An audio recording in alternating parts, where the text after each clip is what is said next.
I've posted many build demonstrations on YouTube showing how to solve a specific problem with automation.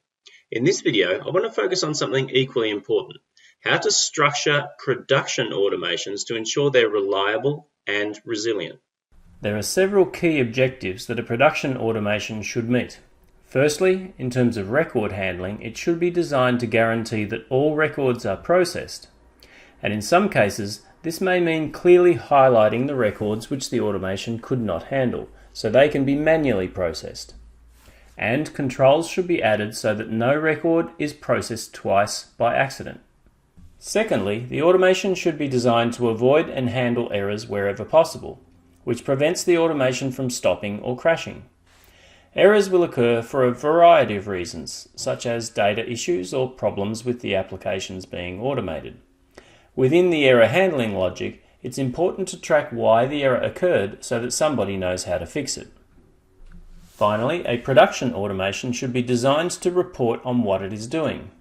There are two types of reporting required: what was actually done by the automation, which the business users need to understand, and what benefits were delivered with each automation run, so that the automation COE can report on cost versus benefits of all automations. So let's look at how a production automation should be structured to meet these objectives. We'll focus on the most common automation pattern, which is looping through some sort of data source to process multiple records. The opening logic would normally be about preparing for the work ahead, things like logging into applications, setting up variables, and so on. This would then be followed by your loop, where you loop through the data source and process each transaction. You should start out with logic to ensure systems are at the required starting point to process each new transaction. This is best done at the start of the loop rather than resetting at the end, because there will be multiple error trapping statements later on that might cause us to quit processing at any point and return to start a new record. We then begin the main body of logic to process each record. As you develop your working logic, think about the things that could go wrong and add error handling logic for these issues. Possible issues are things like record data being incomplete or screens not opening when expected. If an error is detected, then record this in a log file. This meets our objectives of avoiding errors and recording why they occur. If the error prevents further processing of the record, then add a break action to skip to the next record. The pattern of doing work and checking for errors will be repeated multiple times throughout your record processing logic. Once you finish processing a record, there will usually be a commit event, such as clicking on a save button. It's important to test whether this commit was successful, and if so, mark the record as complete so it's not reprocessed. This meets our objective around ensuring each record is processed only once. Examples of marking a record as complete might be to archive a file or email, or to update a status for the record in the source data file. At this point, we can recognize the time savings and other benefits of having processed that record by writing to a data source or by using the Automation Anywhere analytics action. If the commit was not successful, then we need to log an error with any available information as to why. After the looping is complete, you perform general cleanup tasks such as logging out and closing all applications and archiving any source data files.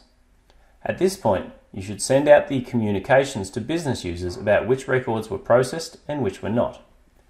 Keep these communications simple and non-technical. Business users don't need detailed logging and automation error messages, but general information about why a record was not processed is useful. Now, it's unlikely you will be able to think of every possible error when adding your error handling statements, and you don't want your automation logic to stop because of an error you did not anticipate. This is where the try-catch error handler comes in. I recommend placing this inside your looping logic rather than outside. The looping structure is fundamental to the operation of your automation, so if the looping fails for some reason, you most likely want the automation to fail, because this will trigger a notification to the automation COE, who can then investigate the error. The error handler will catch any error for which you did not add specific logic. In the catch section, you can log an error message and break from the loop and start the next record. Note that the generic error handler does not know where the logic failed, so it helps to progressively update a string variable throughout your record processing logic with the stage of processing reached. You can then output that string with your error logging to give you a rough guide of where things failed. Many action packages use the concept of a session. For example, the JSON package stores a JSON document in a session variable, and you can perform multiple operations against that JSON until the session is cleared. When your automation logic fails due to an unhandled error, these sessions are left open.